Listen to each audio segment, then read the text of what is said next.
আমি মাকে খুশি করতে গেলে বউ নারাজ, বউকে খুশি করতে গেলে মা নারাজ। কিন্তু আমি একজন মানুষ, কোন দিকে যাব? ইসলাম বলে তুমি তোমার মার কি? সন্তান। তুমি তোমার বউয়ের কি? স্বামী। শব্দগুলা খেয়াল করবেন।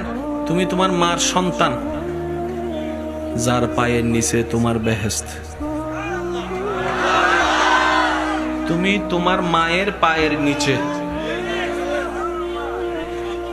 তুমি তোমার বউয়ের কি? স্বামী। স্বামী মানে অভিভাবক। অভিভাবক কি নিচে না উপরে? মায়ের পায়ের নিচে তুমি, আর বউ তোমাকে মাথার উপর রেখেছে, কারণ তুমি বউয়ের অভিভাবক। তো উপরওয়ালা তো নিচের ওয়ালার মতো হয় না, নিচের ওয়ালা তো উপরওয়ালার মতো হয় না।